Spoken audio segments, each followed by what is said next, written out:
Okay, next up we're going to prepare the vinyl pieces for your flap. So you've got your 2 flap lining pieces, and what you need to do is just work out which one is going towards the base and which one will be going towards the cover, towards the inner pocket. And then which one, like if you're using different binding, which one goes on which. So one has three sections and the other one has 2 sections, so that's why we need to know. And then we need to know which size pieces will go on what. So I like to just lay them all out so that I know before I pin them, and that way I'm not going to make a mistake. So this is how mine are going to work. Okay, and then we get some binding clips and our piece of vinyl. Just keep hold of the bits of paper if yours happens to have paper, and just clip them.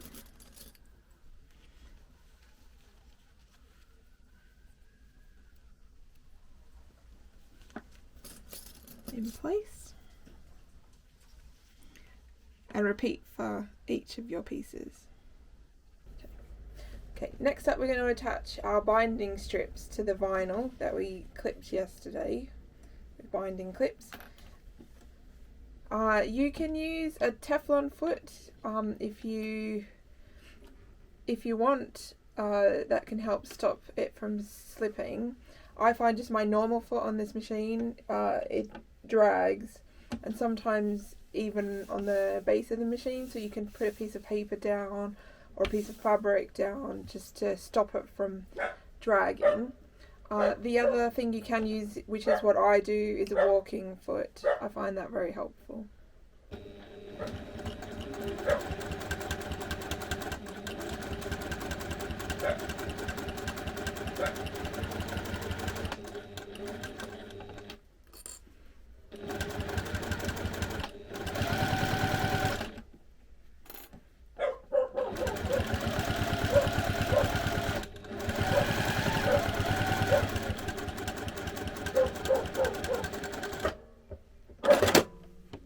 Okay, so you just top stitch them down and then repeat that for all the other pieces.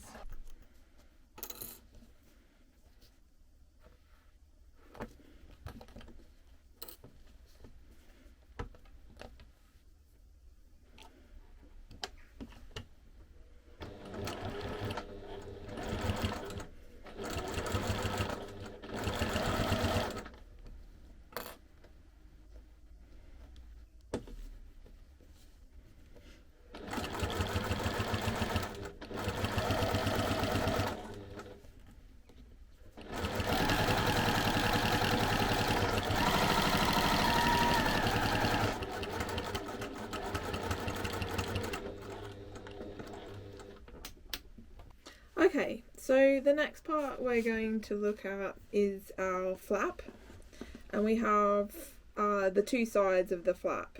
So if you've got directional fabric, you want to think about which direction you're going to see. So when you hold it up, is the pattern going to be upside down? Do you care about that? It's just something to consider. So now we're going to mark out where our pockets go, our vinyl pockets.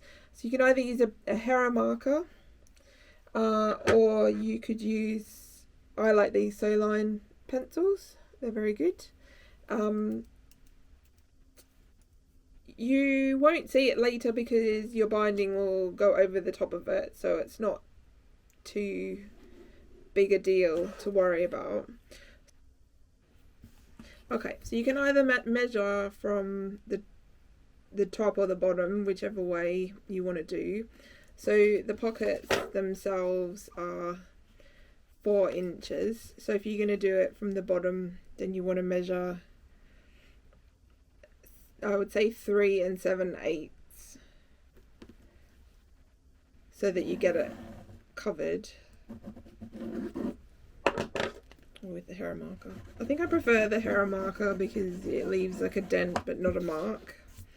and you can see it. I don't know if you can see that very well. And we will place one piece along the bottom, and then you can either leave it like that and then work out once you've stitched it on, make sure this one's underneath, or you stitch this one, you just put it on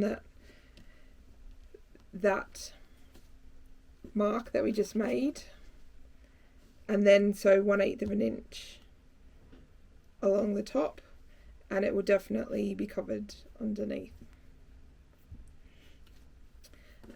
And then the same goes for for your other pockets. So you want to measure, so this one will have 3. My fabric is fairly non-directional, so that's not too bad. So for this one I would measure from the bottom up. Okay, so now we're ready to stitch our pieces in place. Just do a 1 1/8 of an inch seam allowance.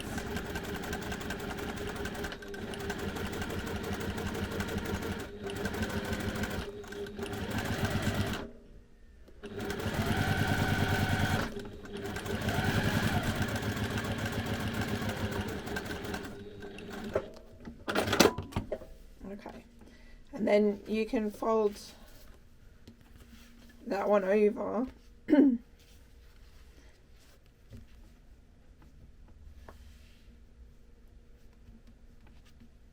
and then get to the second one, but I like to do that one first because then I can see that it's actually covering where I'm stitching for the second one when you fold it over.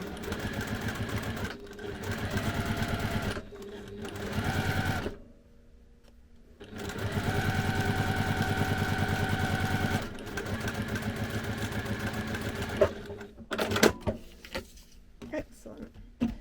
Right, so next up we're going to mark where we have our sections. In the pattern I've put the bottom pocket that we split in half, so I'd use the Hera marker because you don't really want to see it later, or unless you use like a, you know, wet and dry pen, or like a disappearing ink pen, I mean. Alright, and then the second one, so it's 3, 3, 3, 3, so 3 inches, 6 inches,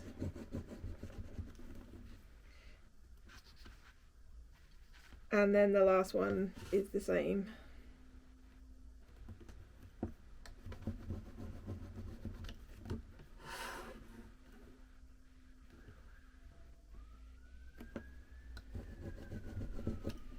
Okay, and then we're going to stitch those down. So these two we can go straight through. Okay, so now we are going to stitch our pockets. So we've got 3 in the top 2 sections. It is quite tricky to see. So you just want to do some back and forth just to hold it in place so they don't come out. And then go all the way up.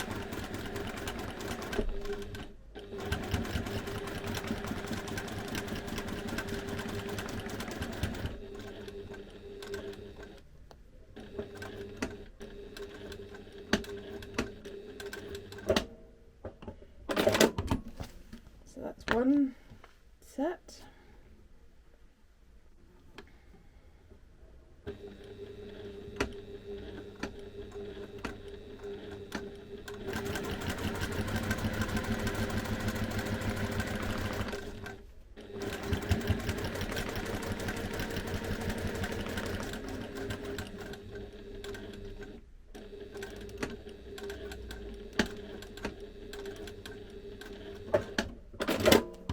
Okay, and then we'll fold over our last pocket and we sew up the middle.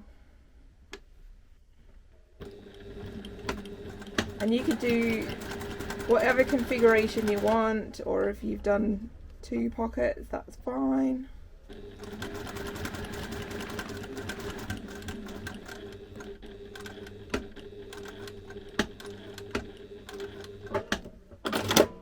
Excellent. And there we go. All in place.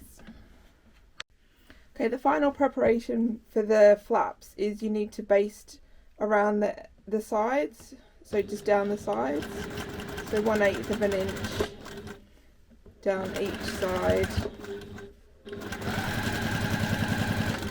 Make sure it's nice and flat. And then for this other side, so you don't get any dragging or anything and it's even, I turn it over.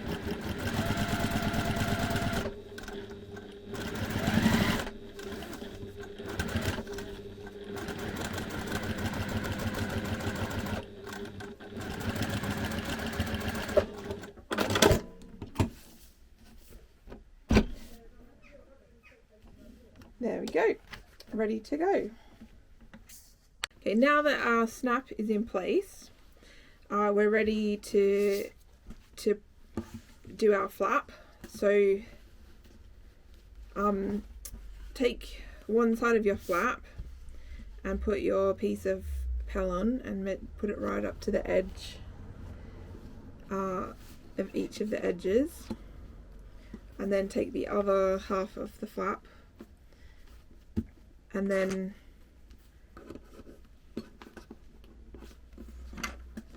clip it all around the edges. Don't clip too far in because you will get marks. We just want to hold it in place while we baste it together. There we go. And then we're going to baste all the way around the edges, and once we've done that we will cut curved edges and then it'll be ready to bind.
Okay, once you've basted your pieces, then grab something round, there's obviously a tool in the pattern, or you can use something about 2.5 inches wide and make curved marks.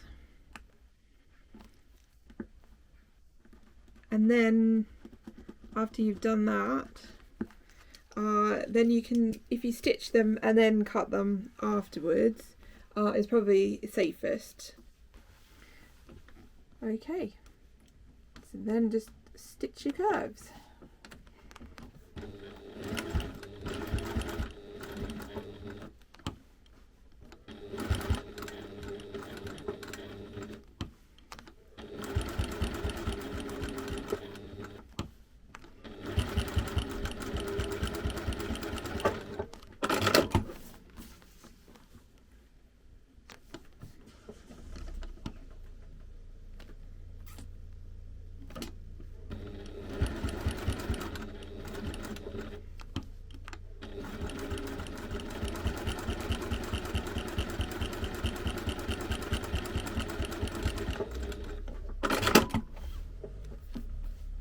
Okay, and then just trim it.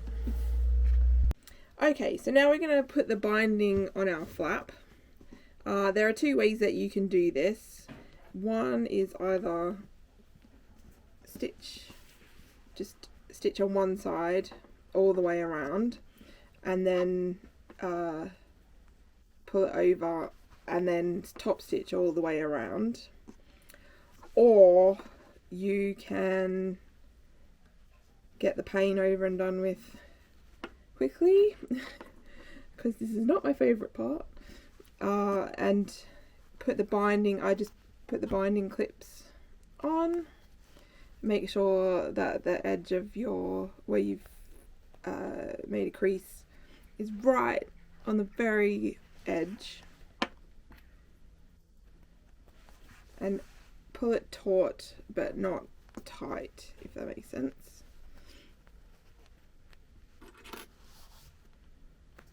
So all the way around.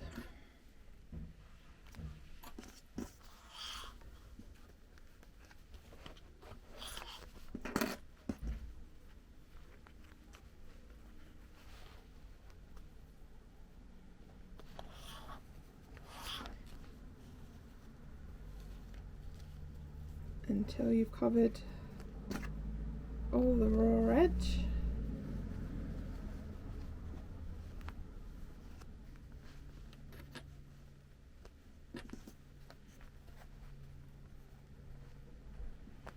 Okay, and then once you've done that, I use on both sides some of this glue Basting It glue, and I glue it on. It does get a little bit messy, but you won't see it afterwards. But don't use too much, because otherwise it does show through a bit. So hold that down until it's dry, and then you can top stitch it. So that's another way to do it. Pick whichever way works for you. If you have to unpick a bit, you have to unpick a bit. It's just sometimes that's how it goes with these things. But I say just go for it. Okay, so if you choose to use the glue Baste It, this is what I do. Hopefully you can see.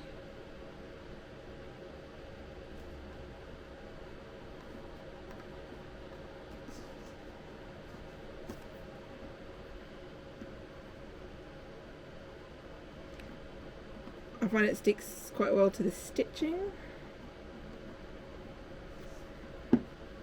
because obviously it's vinyl, so it makes it a bit more difficult.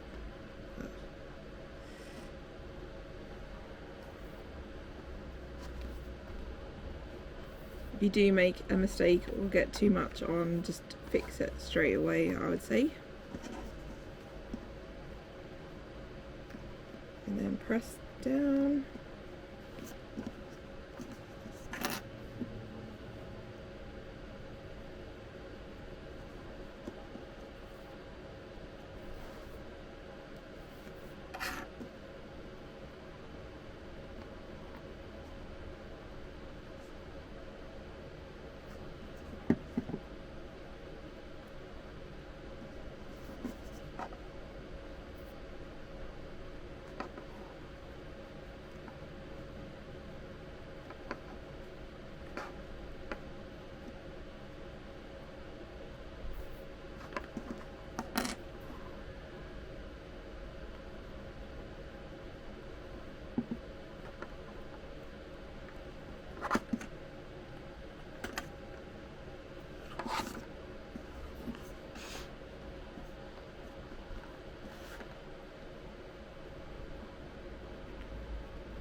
And then flip it over and do the other side.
Okay, so then 1/4 inch seam, we stitch the pieces together.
Okay, and then if you want,